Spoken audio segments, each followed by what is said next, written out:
Amigas y amigos del programa A Ocho Columnas, de nuevo con todas y todos ustedes, con un invitado muy especial la mañana de hoy. Conversaré con James Ramos Ariza, presidente del Colegio de Contadores Públicos, pero para la debida presentación del programa dejo con ustedes al periodista Rafael Ángel Andrés Galicia. Amigas y amigos del programa 8 Columnas, bienvenidos a una nueva edición de nuestro programa a través de nuestro canal de YouTube, Rafael Galicia TV, que como siempre los invito a suscribirse, darle like y compartirlo con todos sus contactos. Estamos en televisión a través de Telecolor para toda Maracaibo y todo el estado Zulia, y estamos en radio a través de Luz Radio 102.9 FM, la voz de la Universidad del Zulia. En la dirección de Luz Radio, Elizabeth Miquilena, y en la producción de la 102.9 FM, Gustavo y Moraima Gutiérrez. Decirles que lo mejor del programa 8 Columnas lo va a poder ver y leer a través de nuestros portales aliados que están en la parte baja de sus pantallas y que va a poder meterse en cada una de esas páginas web y poder ver lo mejor del programa A 8 Columnas y todos los pases a la sala de redacción que tenga nuestro programa. Para el día de hoy vamos a hablar sobre un tema muy importante en la vida económica de Venezuela. Vamos a hablar de la gerencia en la hiperinflación y vamos a hablar con un experto en la materia. Conversaremos el día de hoy con James Ramos Ariza. Él es el presidente del Colegio de Contadores Públicos del Estado Zulia, sobre el tema de la gerencia en la hiperinflación, cómo está el mundo gerencial venezolano, el mundo del gremio de los contadores públicos, y también, por supuesto, no vamos a dejar de hablar del problema económico que tiene nuestro país. Pero antes que todo, James, bienvenido al programa 8 Columnas. Muchas gracias por estos minutos con nosotros. Buenos días, gracias de nuevo por permitirme participar en este prestigioso programa 8 Columnas. Gracias, Rafael Ángel. Gracias, Rafael Galicia. Bueno, por fin el señor presidente del Colegio de Contadores Públicos nos levanta el veto que nos aplicó duramente al programa 8 Columnas, pero nosotros tenemos un método para hacernos sentir y lograr que aquellos invitados muy duros le levanten el veto al programa. No, es una broma. Me distingue y prestigia con su presencia el programa A 8 Columnas. Además de los temas que comentaba Rafael Ángel Andrés, marzo siempre es el mes de ponerse las manos en la cabeza por el tema del impuesto sobre la renta. De acuerdo a nuestro ordenamiento jurídico, el 31 de marzo vence el plazo para el pago del impuesto sobre la renta. He notado, presidente James Ramos, y permítame este breve introito, he notado que en los últimos años ha habido como una especie de flexibilización en cuanto a esta norma, ¿correcto? Se han extendido plazos, bueno, se metió la pandemia, pero por allá en el 2019 también hubo alguna flexibilización. Bueno, estamos por el 2021, y ¿cuál es el mapa escenario de esta obligación tributaria? Imagínate cómo están haciendo las distintas firmas de contadores públicos para llevar una contabilidad, por una parte, en una economía hiperinflacionaria, por la otra, una economía dolarizada. Entonces, hermano, yo estoy súper deseoso de escucharte atentamente cómo se bate este cobre, cómo se va a pagar el impuesto sobre la renta este 31 de marzo. Fíjate, Rafael, para nadie es un secreto que la ley de impuestos sobre la renta contempla para las personas naturales que tengan un enriquecimiento global neto anual de 1.000 unidades tributarias. Agarramos esas 1.000 unidades tributarias y las multiplicamos por 1.500. Para los trabajadores que trabajan bajo relación de dependencia. Para las personas naturales que realicen una actividad, que sean comerciantes o que realicen algún tipo de otro tipo de actividad, tendrán un ingreso de 1.500 unidades tributarias de otras actividades. Pero resulta que el gobierno este año generó un decreto exoneratorio para las personas naturales residentes en el país. Creo que la medida es importante, siento que es válida, pero no tuvo el alcance necesario. ¿Qué quiero decir con esto? que este es un decreto que simplemente dice aquellas personas naturales residentes que sus ingresos hayan sido o estén en el orden de 5.000 unidades tributarias. Entonces, tú agarras esas 5.000 unidades tributarias y las multiplicas por el valor que se utiliza para el 31 de diciembre, para efectos de declaraciones, que es 1.500, son aquellas personas que hayan tenido un enriquecimiento de 7.500.000, Rafael Galicia. Ojo, vamos a repetirlo, aquellas personas que hayan tenido un ingreso superior a 7.500.000 están obligadas a presentar su declaración de impuestos sobre la renta. Párate allí, no te quiero interrumpir mucho, pero cuando hablaste, ¿cuánto cuesta la unidad tributaria? ¿1.500 bolívares o 1.500.000 bolívares? 1.500 bolívares, Rafael, 1.500 bolívares. Se tiene que multiplicar 5.000 unidades tributarias por 1.500, te va a dar 7.500.000. Es decir, ¿quiénes el año pasado no obtuvieron los 7.500.000? Bueno, ¿quiénes? Los que trabajan en la administración pública, pero quienes están en la administración privada pasaron por ese monto y están obligados a presentar. Entonces, esto es un decreto que de verdad no entendemos a quiénes están beneficiando. Hagamos un ejemplo muy sencillo, Rafael. Una persona que haya obtenido 7.500.000 de ingresos el año pasado y sencillamente es una persona soltera, es decir, que no está casada, no tiene hijos, sencillamente aprovecha el desgravamen único que establece la ley, ¿verdad? Su exoneración propia, ¿verdad? Tendría que estar pagando en el orden de unos 815.000 bolívares. Hagamos otro ejercicio. Una persona que esté casada y tenga un hijo, ¿verdad?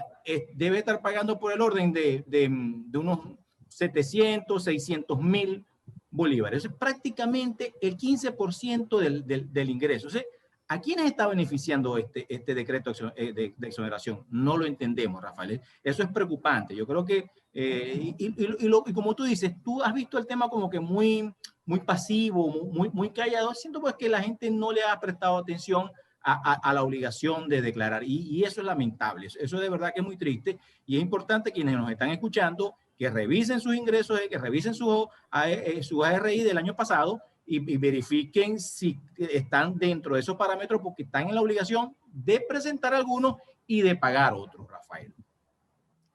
Bueno, pero James, ¿cuál es el escenario para los profesionales de libre ejercicio? Bueno, la ley contempla que tienen aquellas personas que tengan un enriquecimiento superior a 1.500 unidades tributarias, tienen que presentar. Esto entra también dentro del decreto exoneratorio, pero es decir, una persona que esté bajo libre ejercicio pasa esos 7.500.000. Están obligados a presentar y hacer sus declaraciones. Unos van a aprovechar el desgravamen único, otros que tengan sean un poco más ordenados se irán por los distintos desgravámenes que permite la ley, lo que son los intereses o alquiler de vivienda, los servicios odontológicos, las primas de seguro de HCM, y bueno, y aprovecharán esos beneficios para poder el pago de institutos a menores de edad, y presentarán esos desgravámenes y harán el ajuste. Pero sin duda que es una situación que prácticamente todo el mundo está en la obligación, ojo, de presentar con estos parámetros. La mayoría de los venezolanos estamos obligados a presentar una declaración de impuestos sobre la renta, y creo que ni la administración ha hecho una campaña importante de divulgación sobre este tema, Rafael. Yo, verdad que te agradezco la pregunta, porque creo que hace falta un proceso de divulgación por parte de los organismos recaudadores, para que no caiga ningún profesional, no caiga ningún trabajador en un estado de que puedan ser sancionados con multas en este tema, Rafael. Sobre el tema que me hablas de la inflación, es muy importante, de verdad que yo quisiera anunciarte algo, Rafael. El Observatorio Venezolano de Finanzas la semana pasada anunció que la inflación en el mes de enero estuvo por el orden de 55.2 y en febrero estuvo por el orden de 50.9. Esos son cifras alarmantes, Rafael, para un país que su aparato productivo ha disminuido un 92%. Mientras nosotros no logremos controlar la inflación, no existe medida o política económica que sea efectiva. Recordemos que la inflación va consumiéndose toda medida, todo cono monetario. Fíjate, el mejor ejemplo es lo que sucedió hace una semana, 2 semanas atrás. El Banco Central decidió ampliar el cono monetario, y dentro de la presentación del nuevo cono, tú agarras esos 3 billetes, el de 200.000, el de 500.000 y de 1.000.000 y no compras una moneda fuerte. Entonces tú dices, hermano, sí, está por debajo de $1. Increíble. Bueno, tú lo dijiste, Galicia, está por debajo de $1. Esa es la realidad de la economía venezolana. A tasa oficial, ¿no? ¿Ah? A tasa oficial. A tasa oficial del Banco Central de Venezuela también. Okay, entonces, pero recordemos algo. Una protesta en estos días que tenían que ver con tenía que ver con los choferes de tráfico y algunos comerciantes, porque mucha gente se ha quedado con billetes de 500, con billetes de 10.000 y ya no están aceptando los billetes de 20.000. Rafael, esto es alarmante. Entonces, prácticamente la economía se ha encargado de sacar parte del cono monetario, es decir, ni siquiera las autoridades, Rafael, y eso es grave, que tú vayas con un comercio y no puedas, o vayas a pagar un transporte, un bus, un carrito, y no te permitan pagar con un billete de 20.000, siendo de circulación. Entonces, tú no entiendes lo que está pasando. Entonces, estos temas son sumamente importantes. La inflación, sin duda, es un elemento que el gobierno necesita. El gobierno, los empresarios, el trabajador necesita que nos sentemos a conversar sobre ese tema para ver de qué manera podemos crear un mecanismo que bajen estos índices que son impresionantes. Fíjate en Chile. Aquí creo que hay alguien que está en Chile, por cierto. La inflación en Chile en el mes de febrero, Rafael Ángel, fue el 0,64, si la memoria no me falla. 0,64. En febrero en Venezuela estuvo en el orden de 50,9%. Entonces, este no es un tema de política, es un tema que afecta al bolsillo de los trabajadores, afecta el bolsillo del ama de casa, del profesional, del empresario como tal. Entonces, tenemos que diseñar políticas que permitan mitigar esta situación que está ahogando a todos los venezolanos. Aquí esto no es cuestión de partido, esto nos está agotando y nos está ahogando a todos, sobre todo al sector empresarial, que aparte de que tiene que combatir con el COVID, tiene que combatir con otro virus que se llama inflación. Wow, que es muy interesante escucharte, James, y cuando te veo explicando todos estos temas económicos, me surge la siguiente duda. ¿Cómo hace un contador público, primero para trabajar en un país en la ya conocida hiperinflación, pero en un país donde la moneda oficial no la utiliza muy poca gente, el bolívar? En la práctica se utiliza una moneda dura que es el dólar, que no está estipulada en la Constitución como moneda oficial. Y también, de unos años para acá, se utiliza ahora como medida de cuenta un criptoactivo, que es el petro. En el medio, ¿cómo hace un contador público para prestar sus servicios profesionales con esta diatriba de un país y, según un sector, se utiliza el petro, en otro el dólar y lo que quede el bolívar? ¿Cómo hace un contador público en medio de todo esto? Rafael, añado, en el caso del Zulia, el peso colombiano. Correcto. Que circula. Peor todavía. Ya yo iba a hacer esa observación, no solamente en el Zulia, en Táchira, hay muchos municipios que tienen por frontera, por cercanía a la frontera, tienen otro tipo de moneda. De verdad que estás tocando un tema bastante interesante. Nosotros, desde el Gremio de Contadores Públicos, tenemos una norma que es la NIC 21, que nos habla un poquito de lo que es la moneda funcional, que esto se ajusta de acuerdo a lo que es el entorno económico. Es decir, hay ciertos parámetros o ciertos indicadores que permiten saber cuál es la moneda. Porque una cosa es la moneda de presentación. Tú puedes tener como gerente unos balances y convertirlos dolarizarlos y presentarlos en dólares. Es decir, no existe algo que no, pero porque es un instrumento informativo interno. Pues entendemos que la ley y los impuestos deben de pagarse en bolívares.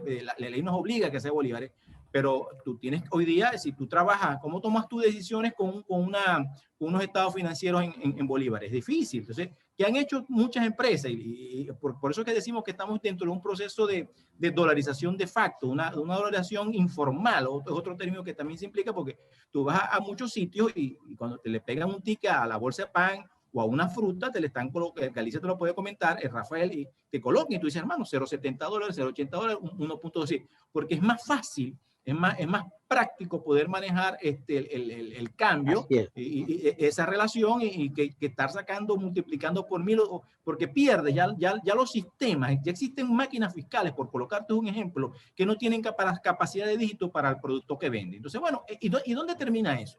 ¿Quién tiene que comprar la máquina fiscal? ¿Quién tiene que actualizar el software? El sector empresarial. Entonces, eso es una realidad. Entonces, ¿pero de dónde nace? De la inflación. Y nadie se da cuenta esos costos ocultos que están allí. Y entonces, esa es realidad. Entonces, dicen, esto no se trata de patriotismo, no patriotismo, se trata de una realidad y que el gobierno tiene que, tarde o que temprano, tiene que afrontar.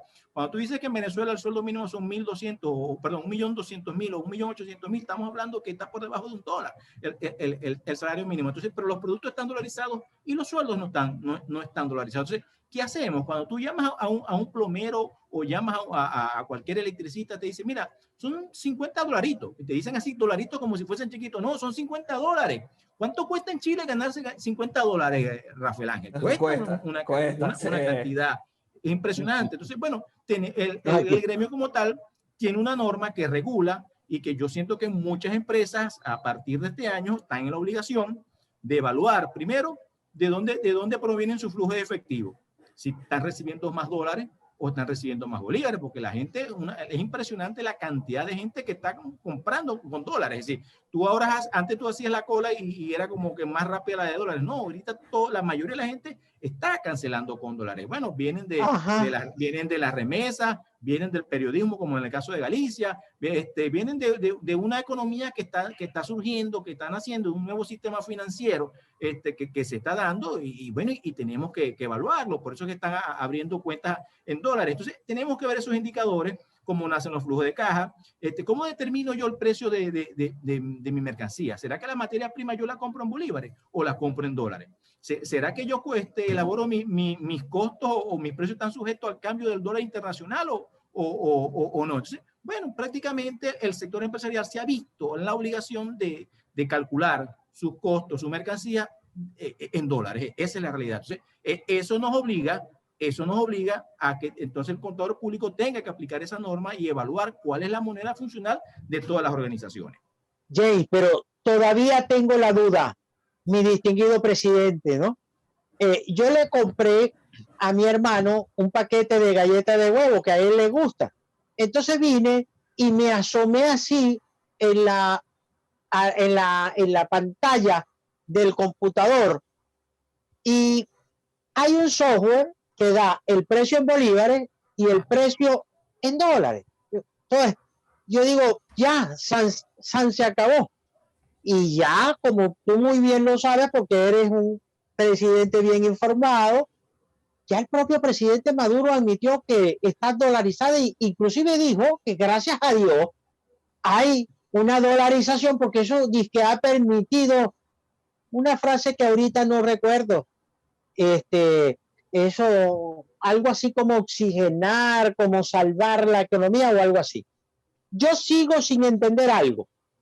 Si yo tengo una panadería y todo lo estoy comprando en dólares y estoy pagando una nómina calculada en dólares, cuando tenga que pagar el impuesto sobre la renta, ¿qué hago? ¿Qué le digo al contador? ¿Cómo mi contador me calcula ese impuesto sobre la renta? Fíjate, Rafael, si nosotros examinamos, hacemos una retrospección de los programas que hemos tenido contigo, Rafael, en algún momento yo te dije, el gobierno fue el último en darse cuenta que la inflación... En admitir, como no, claro. ¿Tú recuerdas que dije esa frase? Dijiste, hacia la redacción. Y te dije, es tanto así que hubo un ministro hace muy pocos años que dijo, la inflación no existe. Un ministro de Economía que duró muy corto tiempo. ¿También te recuerdas de eso? Sí. Un mes y pico. Un mes y pico. Yo creo que fue menos. Yo creo que fue un pico, no llegó al mes. Pero bueno. Sí. Pero fíjate lo siguiente. Pero fíjate, Rafael, ¿qué sucede? El gobierno se dio cuenta y empezó a crear unos anticipos de impuestos, ¿verdad? Tú pagabas antes el impuesto al valor agregado una vez al mes, y entonces comenzó con un anticipo semanal y empezó a que tú todas las semanas tenías un anticipo también de impuestos sobre la renta. Porque el gobierno dijo, hermano, yo estoy cobrando el impuesto prácticamente 3 meses después que tengo el derecho, que termina el cierre, pero prácticamente 12 meses o 15 meses después del primer ingreso que tuve. ¿Sí? No sé si me explico. Si lo que tuve que haber pagado en enero, lo estoy pagando casi en 15 meses, lo que tenía que pagar en febrero en 14 meses y así sucesivamente. Entonces, ¿qué sucede? El gobierno se dio cuenta que recibía sal y agua. Entonces, ¿qué sucede? Allí hubo un gran error. El gobierno hizo un ajuste y empezó a crear pagos anticipados para, bueno, para poder subsistir, para poder pareciera que es lógico la medida. ¿Por qué? Porque, bueno, estás pagando con un bolívar devaluado. En un país donde existe una devaluación del 1000, de 2000%, cuando te entreguen ese dinero en bolívares, no es nada. Entonces, ¿pero qué sucede? Entró el problema de pandemia y el gobierno rectificó y ha hecho un ajuste en relación a esos temas y lo dio como un alivio tributario, pero tarde o que temprano, cuando yo siento que cuando la situación económica o la situación más bien del COVID se normalice, el gobierno volverá a implementar este tipo de medidas que a su vez generaba problemas con el flujo de caja del sector empresarial. ¿Por qué? Porque existía un anticipo. Una cosa es que tú cobres un impuesto del monto que ya facturaste y cobraste, y otra cosa es que tú hagas un anticipo de ese monto. Entonces, si tú no tienes esa venta, ¿verdad? Si tú no logras esa venta la semana siguiente, ya tú anticipaste un monto. Entonces, no tiene sentido. Fíjate lo delicada que fue esa medida para el efecto de pandemia. En efecto de pandemia, tú comenzabas, un comercio comenzaba 7 días sí y 7 días no. Entonces, los primeros 7 días, él facturaba, supóngete que tuvo un ingreso de $10,000 esa empresa y tuvo que pagar X montos de impuestos, pero tenía que generar un anticipo, pero la semana siguiente no trabajaba. ¿Cómo generabas el anticipo? Entonces, tenías que esperar prácticamente 15 días para comenzar ese anticipo. Entonces, esas medidas ahogaban al sector empresarial, la ahogaban en el sentido de flujo de caja de dinero, porque estás pagando un dinero de una venta que no se ha ocasionado, que tú estás estimando. Entonces, es allí lo delicado de esa medida. Entonces, volviendo al tema, el gobierno se dio cuenta de eso, Rafael, y hizo ese ajuste necesario para poder mitigar un poco esa situación de estar recibiendo un pago de impuestos que prácticamente era sal y agua. Por eso las alcaldías también tienen el mismo caso, Rafael. Ya vamos para allá, ¿no? Sí, ya vos sabéis que vamos. Ya te vi las malas intenciones, Rafael. Vos sabéis que voy para allá. Rafael Ángel, ibas a preguntar. Antes de terminar esta parte, James Ramos, si todo en Venezuela se habla en dólares, ¿por qué no se dolariza formalmente la economía venezolana y será un alivio para las transacciones en el país o para el mundo empresarial? No sé si tú me corregirás si es así o no, pero si todo lo hablamos en dólares en Venezuela, ¿por qué no se dolariza formalmente la economía en nuestro país? Para nadie es un secreto quién es el principal empleador en Venezuela. Sin duda que pasar los salarios de bolívares a dólares tendrá un costo importantísimo en todas las organizaciones. El sector privado sin duda tendrá que asumir parte de ese costo, trasladarlo más seguro a sus productos ese costo, retirar o minimizar los beneficios que ha venido dando y enfocarlos dentro de un salario dolarizado. Eso es un proceso costoso para el sector empresarial. Pero explícame, yo más bien le voy a pedir a ustedes que ustedes me expliquen cómo va a ser el sector público. Es sumamente difícil que el sector público pueda transformar todas sus nóminas, porque es el primer empleador. Aquí el Estado en los últimos años ha crecido una cantidad exorbitante. Entonces, pero no solamente eso, yo creo que obedece también a un tema ideológico, político, que no les permite reconocer dentro de una formalidad el dólar como moneda. Y es allí donde puede haber un gran parte del error. Han intentado con el petro, pero yo siento que el petro, los abogados dicen que no está en la Constitución, que no lo contempla, pero ajeno a todo eso, no sabemos exactamente cómo fluctúa el petro, porque aquí el petróleo sube, el petro sube, el petróleo baja, el petro sube, no vendemos petróleo, el petro sube. Entonces, de verdad que no hay fórmula para determinar de dónde sacan ese numerito del petro, que es bastante interesante. Pero sin duda que yo creo que el principal tema es un tema de ideología que no les permite avanzar en el tema de la dolarización como tal. Sin duda que deben haber condiciones económicas, macroeconómicas, que los permitan. En el caso de Ecuador, había un número importante de ahorro en moneda dura. No creo que sea el caso venezolano, y es difícil que el empresario venezolano tienda a apostar en estas condiciones a cuentas dentro de Venezuela en dólares. Hay un problema de confianza muy profundo, y mientras no podamos conciliar ese tema de confianza, es muy difícil que ambos sectores, porque no es cuestión de sentarse en una mesa, nos podemos sentar en la mesa, podemos colocar a los mejores intérpretes, a los más sesudos en el área económica, pero si no existe confianza, no hay manera de que ningún sector dé un paso al frente. Bien, amigos y amigas del programa 8 Columnas, estamos conversando con James Ramos Ariza, presidente del Colegio de Contadores Públicos del Estado Zulia. Una pausa y al retorno cerramos nuestra conversación. Ya venimos.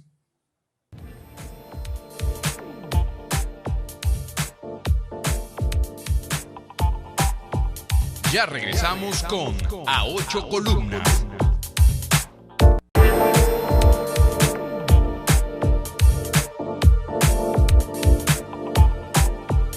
Continuamos con A 8 Columnas. Continuamos nuestro programa, más bien una conversación con James Ramos Ariza, presidente del Colegio de Contadores Públicos del Estado Zulia, gerente del sector privado.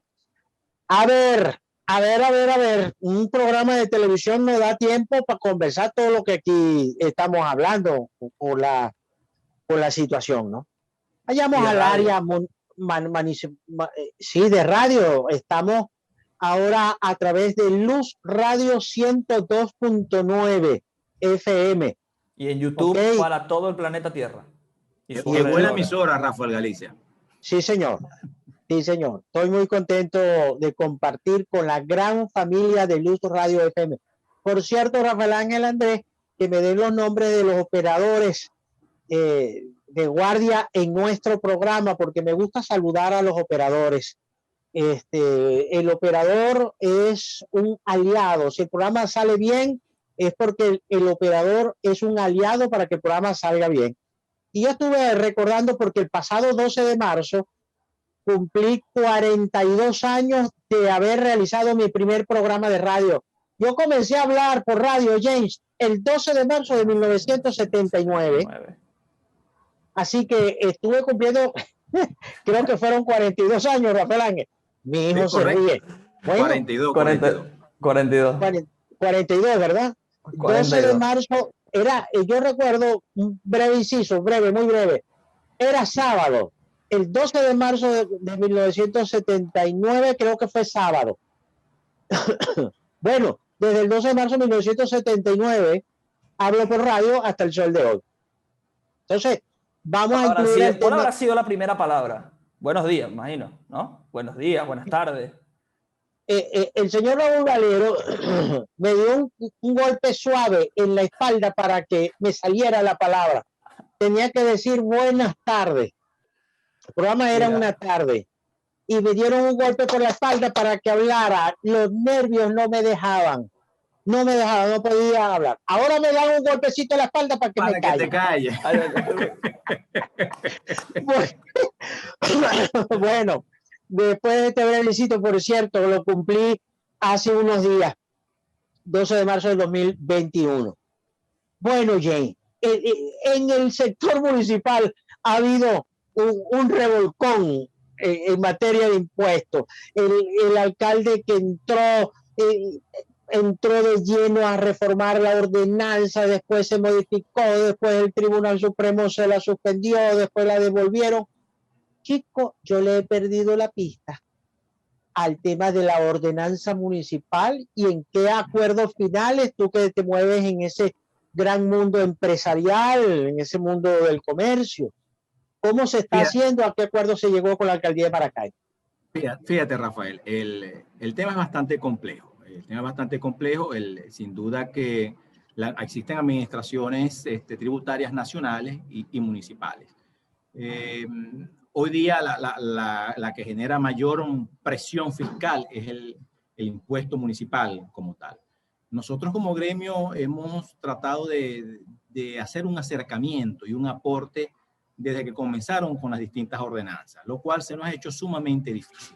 Te puedo decir que luego de una ardua tarea, de una búsqueda de reuniones, se pudo lograr sentarnos con el concejal presidente de la Cámara, José Sierra. Nos atendió la semana pasada y manifestamos un poco inquietudes que tenemos. Yo siento que la alcaldía quiere reunirse más con las cámaras porque sienten que son el legítimo interesado. Las cámaras son como que los representantes y dirán los contadores no y los gremios no. pero yo le hice una observación al presidente de la Cámara Municipal y le explicaba que cuando una farmacia cierra, baja su Santa María porque no puede con la carga tributaria, por la presión fiscal, hay un licenciado en farmacia, un farmacéutico que pierde trabajo, pero hay un contador público que también pierde una fuente de ingreso, bien sea bajo relación de dependencia o libre ejercicio. Y eso sucede en la farmacia, sucede en cualquier comercio, en cualquier ferretería, en cualquier restaurante. Toda actividad económica que sea formal tiene un contador de una forma directa o indirecta. Entonces, de allí es la premisa por la cual nosotros salimos a defender un poco el tema de las ordenanzas. Sin duda que hemos fijado posición a todos los eventos, hemos asistido, a todos los que nos han invitado, hemos asistido, hemos tenido reuniones con los distintos representantes de la Cámara, pero siento que la discusión se ha cerrado prácticamente entre los representantes de la Cámara y los representantes del CDMAC y la alcaldía. Nosotros hemos fijado posición desde que comenzó el tema de las ordenanzas, Rafael. ¿Por qué? Porque es que existen cosas que nos parecen sumamente lógicas. El mejor ejemplo es cuando tú conoces tú dices, es un impuesto a la actividad económica. Entonces te crean un mínimo tributable. Es decir, aquella persona que no facturó, le cargan un mínimo tributable. Entonces tú dices, hermano, ¿cómo le cargo un mínimo tributable cuando el impuesto dice a las actividades económicas? Escúchese bien, impuesto a la actividad económica. Entonces, el hecho imponible. Aunque sea un lápiz, vendiste. Exacto. Entonces, el hecho imponible, ¿qué es? La actividad. Y si no tuviste actividad, ¿cómo te cargo un mínimo tributable? Y no solamente que es un mínimo tributable, Rafael, escuchemos, es 0.12% del petro. El petro está, si no me equivoco, en el día de hoy en 104 millones, ¿verdad? Es decir, que un comercio que le aplique un mínimo tributable, estamos hablando de 12.500.000 bolívares. O sea, son cosas que tú no entiendes. Entonces, no solamente que es un impuesto que se paga anual, se autoliquida anual. Entonces, el mínimo tributable es mensual, Rafael. Fíjate lo siguiente, porque si a mí me dijera, bueno, porque de pronto tú un mes no vendiste o no lograste la venta necesaria, pero de pronto de aquí a diciembre tú emparejas y no eres sancionado con el mínimo tributable, no, te lo aplican de forma mensual. Entonces, estas son situaciones, Rafael, que de verdad nos llaman mucho la atención, que quisiéramos sentarnos a conversar con los entes de la alcaldía, con el alcalde, con el intendente, con el intendente mantenemos una excelente relación. Yo te puedo decir honestamente, yo levanto mi teléfono y llamo al intendente Bosa y me contesta, igual que la gerente. Eso tengo que reconocerlo públicamente. Que no nos entendemos. Bueno, no estamos obligados a entendernos, tenemos posiciones distintas, ¿ok? Ellos están muy claros que el situado constitucional prácticamente desapareció, Rafael. Ya tú no ves aquí gobernantes, alcaldes y gobernadores pidiendo situado constitucional. Y tú que eres periodista, Rafael, de la Noticia Caliente, tú sabes que es así. Tú tienes que recordar años atrás, Rafael, tienes que recordar cómo algunos gobernadores decían, voy a Caracas a buscar los recursos. Ya esos discursos se acabaron. Opción A, el gobierno paga muy bien. Opción B, los gobernadores y alcaldes cobran muy bien. Opción C, no cobran. Opción C, las tres anteriores. No sé cuál de las cuatro, Rafael. Tú te encargarás de investigar. Pero lo que sí es cierto es que las alcaldías han necesitado estos cambios, pero siento que han generado mucha presión. Fíjate, los pagos de impuestos, los anticipos de impuestos, según el artículo 205 de la Ley Orgánica del Poder Público Municipal, deberían de cobrarse con el ingreso del año anterior. Y no lo pueden hacer, pero es lógico también. Fíjate, pareciera que es ilegal. Sí, es ilegal. Pero también tenemos que sentarnos sentarnos y hacer empatía con el alcalde. Es decir, si el sector empresarial empieza a pagar los impuestos de acuerdo a los ingresos del año pasado, Rafael, prácticamente no tendría cobranza la alcaldía. No podrían hacer ninguna actividad, ni siquiera pagar su nómina. Eso es una realidad.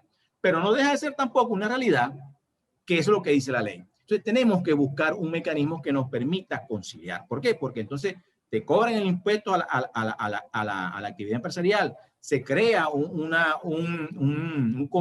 convenio para armonizar los pagos municipales y en vez de buscar las tasas más bajas, buscan la tasa más alta, se van a la tasa más alta. Entonces tú dices, hermano, no puede ser. Segundo, comienza el pago de impuesto a la publicidad y propaganda de los avisos que tú tienes, un cobro bastante desmedido. Tercero, vamos con el impuesto de los inmuebles, Rafael. Fíjate, y yo puedo entender, Rafael, que exista un mecanismo por muchos años, porque no lo he implementado esta gestión. Esto es un mecanismo de muchos años de gente que trabaja en la alcaldía, conocedores, ingenieros de muchos años que tienen una metodología para calcular qué cuesta un inmueble, Rafael. Y eso es real, eso es una realidad y eso lo podemos entender. Y conversando una vez con el intendente mío, Jen, nosotros bajamos eso un 30%, pero no se trata que sea un 30 o bajemos un 20. Se trata que si tú agarras ese inmueble, Rafael, y sales a la calle a venderlo, nadie te da ese valor.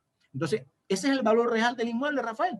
¿Ah? Yo quisiera por la casa o por el apartamento $20,000, pero ¿costará eso en el mercado? No. Entonces estamos aplicando un impuesto a un inmueble que no tiene ese valor en el mercado y tenemos que entenderlo. Pero si en verdad tú quieres ayudar al sector empresarial, si tú quieres bajar la presión, tú tienes que decir cuánto espacio de ese local, de ese galpón, esa fábrica, ese negocio, esa panadería, en verdad está utilizando.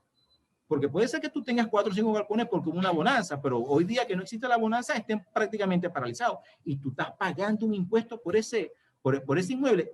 Eso tenemos que sentarlo. Eso es lo que nosotros como gremio queremos conversar con la gente del SEMA. Nosotros no vamos a discutir tasas, porque creo que las tasas les corresponde a las cámaras a través de su estructura de costo. Nosotros lo que queremos hablar es de un tecnicismo, de lo que dice la ley y buscar mecanismos alternos que podamos conciliar, porque, repito, cada vez que un empresario cierra, nosotros como gremio nos vemos afectados, Rafael, y eso es importante.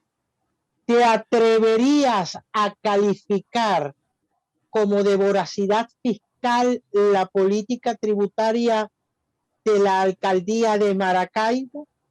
Mira, ya yo sé que lo vas a pasar a la redacción, pero es que no tengo duda que hay una voracidad dentro de la administración, que puede ser entendible y sobre todo que es que comienzan, hacen la ordenanza y entonces luego sale el alcalde dando un decreto, hermano, vamos a bajar las tasas. Entonces, eso no tiene sentido. Pareciera que existe un ensayo, un error que no es necesario, Rafael, que nos podemos sentar. Mira, el año 2019, Rafael, yo me quedé con mi propuesta en la mano y no te voy a decir a qué número llamé. Pero me cansé de llamar porque queríamos como gremio aportar y no hubo forma de que nos atendieran, no nos contestaron el teléfono. Por eso que yo agradezco públicamente también el acercamiento que nos permitió José Sierra, porque han sido las dos personas que nos han permitido por lo menos expresarnos en un tema que el gremio reclama, Rafael, pero sin duda que existe una voracidad fiscal y tenemos que, pero lo grave de esto, Rafael, porque ¿cuál es el efecto de la voracidad? Aquí hay dos cosas, Rafael. Pero el municipio necesita impuestos. Rafael, el alcalde necesita sus impuestos para sus obras, para sus cosas. Reitero lo que te estoy diciendo. Todos queremos un Maracaibo limpio, ordenado, alumbrado, con semáforos. Todos tenemos que hacer un esfuerzo. Mira que la posición que yo he tenido, porque es muy claro, si el 205 te dice que tú tienes que cobrar los impuestos en relación a los ingresos del año anterior, prácticamente es el quiebre técnico de la alcaldía. Eso no puede ser. Y eso es lo que dice la ley. Pero eso no puede ser la posición como gremio, porque yo quiero asfalto, yo quiero seguridad, yo quiero alumbrado, yo quiero plazas públicas. El maracaibero lo necesita, Rafael, ¿ok? Pero tampoco puedo decir, hermano, como esto no es válido, porque esto es el quiebre técnico, vamos a buscar una fórmula en donde los otros sectores que participan en el pago, sobre todo en el pago, ¿verdad? No tengan participación. No, tiene que haber una participación y un entendimiento, Rafael. Eso es lógico que lo hagamos. Entonces, ninguno de los dos mecanismos, ni el desconocimiento de la ley, ni el apego a la ley, creo que va a solucionar. Yo creo que lo que soluciona esto es una mesa de discusión donde busquemos un mecanismo donde exista un ganar-ganar. Nosotros podemos decir, bueno, el alcalde está haciendo una gestión, no lo podemos negar. De hace 6 meses para acá, tú has visto una actividad de obras. De hecho, eso no lo podemos negar. Siempre van a haber quejas, siempre vamos a querer muchísimo más. Pero ¿cuál ha sido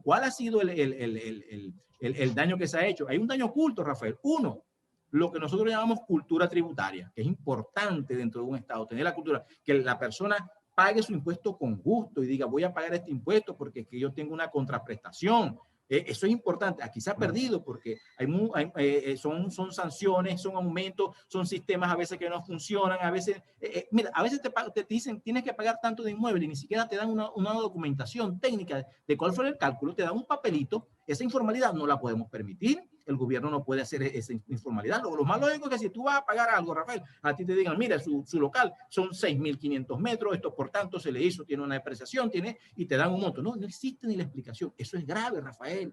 Esas situaciones tenemos que mejorar. Entonces, ¿qué sucede? Aparte de que no existe una cultura tributaria, por el contexto, la falta de cultura tributaria, ¿qué genera? Evasión. evasión. Y he visto cómo el CEDEMAC ha tratado, Rafael, fíjate que en las últimas 2 semanas ha tratado de bancarizar, de darle formalidad a un grupo de comercio en distintas zonas, para que formen parte del pago de impuestos. Y yo creo que eso es importante, pero se le está olvidando a los amigos de la alcaldía lo que es la evasión. La evasión es que cada 10 facturas solamente registran 10. Y cuando tú sales a la calle, Rafael, y el que nos está escuchando sabe que la mayoría de personas hoy día no están entregando factura. Y otra gran mayoría no la está pidiendo, Rafael. Entonces, hay cómplices. Entonces, tenemos que hacer un llamado a la sociedad, al sector empresarial, al gobierno, a los profesionales, para que no nos prestemos a esa situación. Exijan su factura. Todo lo que esté sin factura dentro de la informalidad no beneficia al gobierno en ninguna instancia, pero tampoco nos beneficia a nosotros como gremio, porque lo importante es que nosotros nos contraten porque las empresas tengan mucha rentabilidad. Pero cuando el empresario se sale de la formalidad, no necesita un contador, Rafael Galicia. Entonces, es allí lo delicado. Entonces, hacemos desde tu programa un llamado a la administración tributaria, hacemos un llamado a todas las cámaras para que unamos esfuerzos, para trabajar en conjunto, para que no solamente ataquemos el COVID, sino veamos el COVID que tenemos en el sector empresarial, que también nos está agobiando, que tiene que ver con la inflación, que tiene que ver con la informalidad, que tiene que ver con la voracidad fiscal, Rafael. Wow, es un tema muy, muy importante. La verdad, creo que este programa se una metralleta de titulares. Está colapsada la sala de redacción en este programa. Sí, está completamente colapsada y nos van a quedar muchos temas, obviamente, en el tintero. Pero James, yo quisiera una reflexión tuya sobre lo que ha sido el papel del empresario en estos últimos tiempos en un país donde ya tú describiste todo lo que está viviendo en materia fiscal, en materia económica, al cual se le suma una pandemia mundial y en el cual el gobierno nacional ha decretado el sistema del 7+7 o el 7x7, que ya desde hace un tiempo para acá se le ha pedido al gobierno nacional, desde los sectores empresariales, que se revise ese plan. ¿Cómo han hecho los empresarios para mantener sus negocios abiertos 7 días, para abrir 7 días? Con todo el tema fiscal que ya tú muy bien explicaste, y luego cerrar 7 días y lograr mantenerse en el tiempo, porque pareciera que este plan del 7+7 no sé si va a durar mucho más en el tiempo. Tú, como un gran representante del sector empresarial, lo podrás describir mejor. Pero ¿cómo han hecho y qué escenarios ven para el futuro en este sentido? Porque la pandemia no se va a terminar, amigos y amigas que nos ven y nos escuchan, no se va a terminar ni la semana que viene ni el mes que viene. Esto parece ser un proceso largo, donde los empresarios, sin duda alguna, tienen algo que decir y algo muy importante que decir. Fíjate, Rafael Ángel, cuando uno tiene muchos hijos, hay hijos que algunos se gradúan de profesionales, otros no, otros hijos tienen muchos hijos y te hacen abuelo con de muchos nietos, otros nada más que tienen uno. Así sucede dentro de la profesión. Hay profesionales muy buenos, profesionales que se prestan para otras prácticas. El sector empresarial no escapa de eso. En el sector empresarial hay sectores empresarios muy serios, muy honestos, muy trabajadores, comprometidos con el país, y otros que han desviado de pronto su actuación porque no se han planificado. Quisiera mencionar a un hombre muy amigo de tu papá, es el director del IGESA, Alberto Zambrano. Él, a pesar de toda la situación, siempre me ha dicho, Jen, la planificación. Nosotros tenemos que planificar, tenemos que organizarnos, tenemos que ser eficientes en el manejo de los costos y las compras de mercancía, eficientes en el manejo del gasto como tal, eficiente en el horario de trabajo. Tú sabes que tú vas a los Estados Unidos y tú a veces trabajas de 3 a 5 porque las empresas llevan una estadística que te dicen de 3 a 5 entra más gente que de 8 a 3. Entonces, bueno, tú tienes que ponerte como gerente creativo. Primero en el servicio, tú te estás dando cuenta, como si nacieron los delivery, empezaron a aceptar dólares. Ya antes te decían, el dólar que venga rayado no lo acepto. Ya existen otras empresas que dicen, hermano, tráemelo rayado, por la mitad, que le falta un pedacito, yo te lo recibo. Entonces, hay una dinámica económica que ha obligado a generar departamentos de creatividad, yo lo llamo así, dentro de la organización. ¿Por qué? Bueno, porque necesitan ajustarse a la realidad, buscar un mecanismo de pago a través del seller, mecanismos de pago en efectivo, el Piper, entre otros. Entonces, bueno, el empresario ha visto la necesidad de buscar mercancías alternativas, buscar, si no puedo importar de México, traigo de Colombia, si no de Colombia, de China. Se ha visto en la necesidad de pagar una mano de obra, estar muy cuidadoso del tema de los sueldos, Rafael, pero buscar paliativos, bueno, bolsas de comida, bonificaciones en moneda dura, transporte, todo ese costo está allí y yo no he visto que el gobierno haya reconocido esa información. Los legisladores deberían crear, aparte de la ley del teletrabajo, buscar un decreto que permita al sector empresarial pagar una cantidad de beneficios que de pronto no tenga el miedo de que esto mañana tenga una indemnización o que tenga un efecto en las prestaciones sociales y hagamos un estado de descanso, si se puede llamar, por 2 años, o mientras dure la pandemia,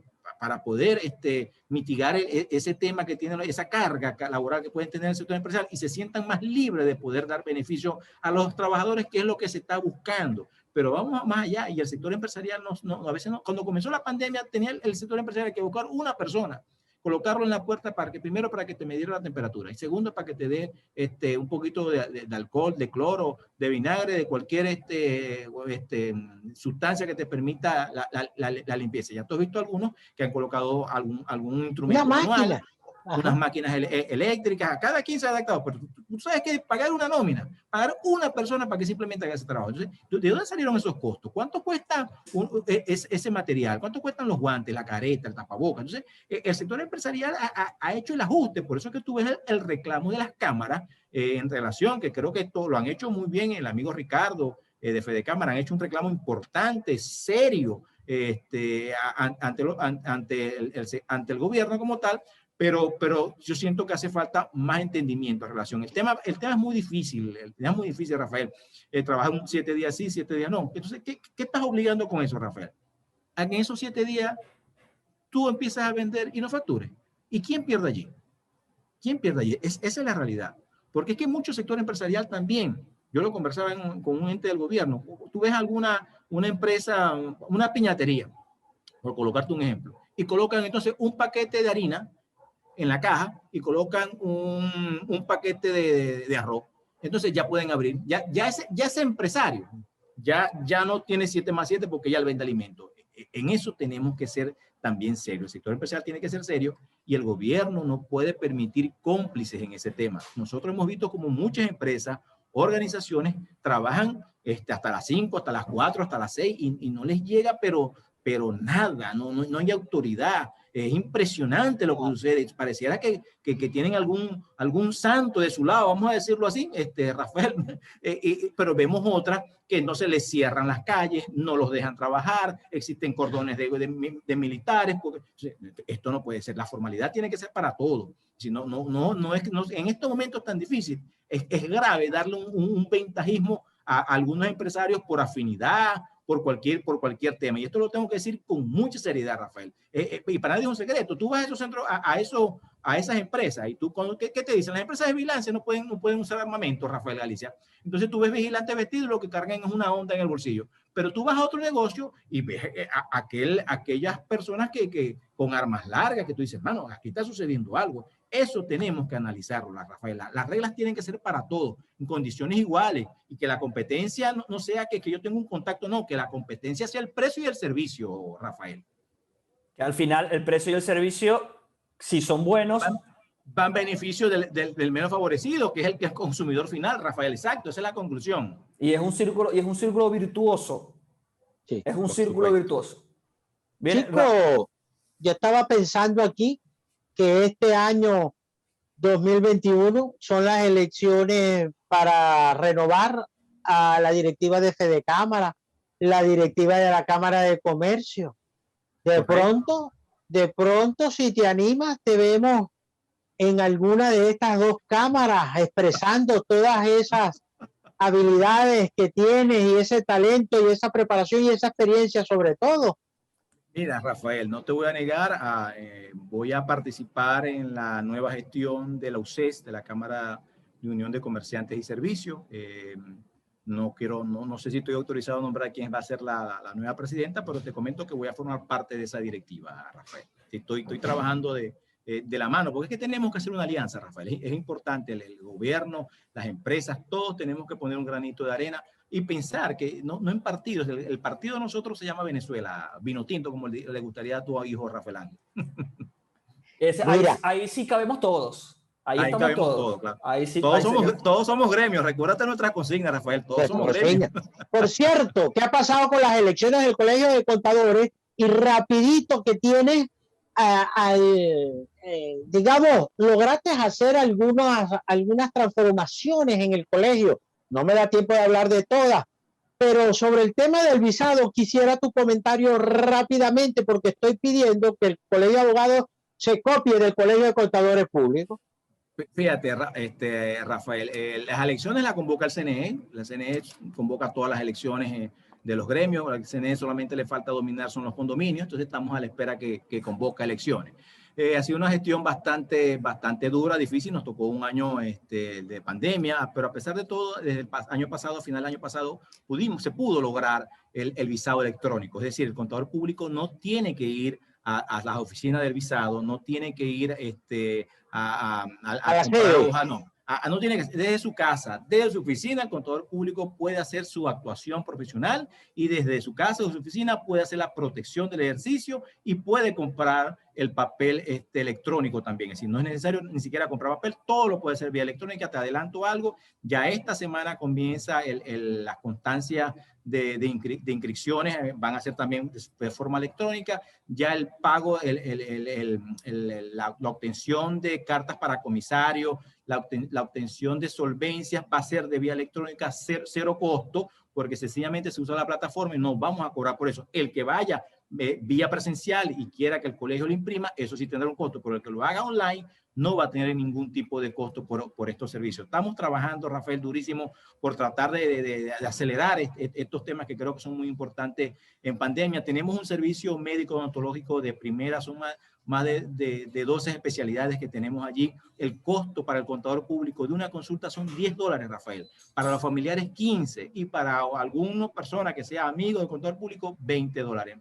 Más accesible, creo que es imposible, Rafael. Seguimos trabajando, pero te quisiera que me permitieras un minutico, Rafael, porque queremos iniciar un proceso. Esta semana te doy la primicia, y tenía que decirlo aquí con Galicia, desde que vamos a iniciar una campaña de ética profesional. Creo que es importante en esta Venezuela, en esta voracidad fiscal, en este proceso tan difícil económico, nosotros los contadores públicos demos un paso al frente y hablemos de la ética profesional. Nos preocupan muchas actuaciones de administraciones tributarias, nos preocupan muchas posiciones del sector empresarial que pueden ser justificadas por la voracidad, por el problema de flujo de caja, pero que no podemos salirnos de la formalidad y tenemos que profundizar la ética. Vamos a iniciar una campaña, son 30 días por tener profesionales éticos y probos ante la situación que vive nuestro país, Rafael. Te quería preguntar, los contadores públicos que están en el exterior, que han emigrado, pueden seguir cotizando al colegio y pueden tener derecho a todos esos beneficios. Él está en el exterior, la familia. Fíjate, Rafael, sí, el contador público tiene dos opciones. Unos se van del país y ni siquiera dicen adiós. Otros, antes de irse, pasan por el colegio, suspenden su CPC, se le congela la deuda, no hay ningún problema. Y podremos llegar a algún acuerdo para que ese contador, que fíjate, nosotros recientemente hicimos una póliza de seguro y mucha gente que está en el exterior me dice, mira, Jen, yo necesito la póliza para mi papá, yo te doy el beneficio porque es que él no pierde la membresía de ser contador público, Rafael, y claro, en estos momentos tan difíciles tenemos que ayudar. Próximamente estamos ya, se nombró la semana pasada quién va a ser el coordinador del Instituto de Previsión Social del Estado Zulia, que los vamos a inaugurar porque es impresionante la cantidad de colegas que han fallecido, que han tenido necesidad, y no tenemos un instituto, porque el instituto a nivel nacional tiene 4 o 5 años intervenido, y tenemos que en el momento donde más se necesitaba no hubo respuesta por parte del gremio, sobre todo en el tema, esto es un organismo a nivel nacional. Entonces hemos decidido desde el Zulia crear nuestro instituto, y el licenciado, bueno, no lo he anunciado todavía, voy a guardarme su nombre, el licenciado Pedro Barahona Arrasate va a ser el encargado del instituto, vamos a decirlo, va a ser el encargado del instituto y ya estamos trabajando con algunas funerarias para generar. La licenciada Iraida Segura de Río, que yo sé que es tu amiga, también nos está ayudando en el tema de las HCM. Entonces tenemos un equipo conocedor, profesionales, para poder darle respuesta a la seguridad social. Creo que es muy importante en estos tiempos, Rafael. Bueno, caramba, no más preguntas, su señoría. No Bien. más preguntas, presidente, pero qué completo ha salido esto. Nos ha faltado tiempo y algunas cosas por ahí. Sin duda, sin duda. Creo que el tema es muy interesante, da para varios programas, pero lamentablemente hemos llegado al final. James Ramos, muchas gracias por estos minutos con nosotros. Gracias a ustedes por la oportunidad y por quitarme el veto que me tenía tu padre en el programa. Ya saben ustedes por qué estaba vetado, porque este cristiano no deja preguntar. Excelente, James, muchísimas gracias. Te va a llamar un joven contador público, te va a llamar. Muchísimas gracias, te deseo muchos éxitos y vamos a ver qué termina.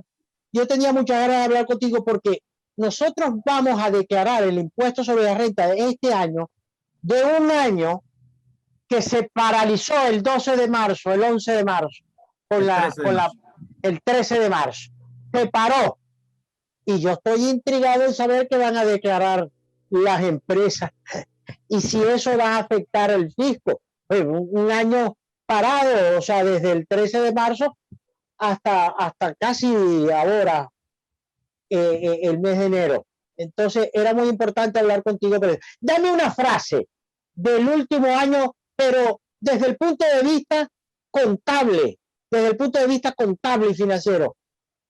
Mira, Rafael, dame una frase, me pusiste en apuro, Rafael, pero creo que el 2021, te puedo decir, no el año pasado, estamos ya cerrando. Yo creo que hay economistas que dicen que hemos tocado fondo, pero yo sí creo, Rafael, que estamos tocando ya, está aflorando una Venezuela conciliadora, una Venezuela de integración, y estamos en búsqueda de una nueva economía, que es una economía del compartir, donde todos tengamos participación, Rafael. Es un discurso, pero bueno. Amén. Gracias, Jen. Ya, el tiempo se nos venció. Rafael Ángel para el cierre.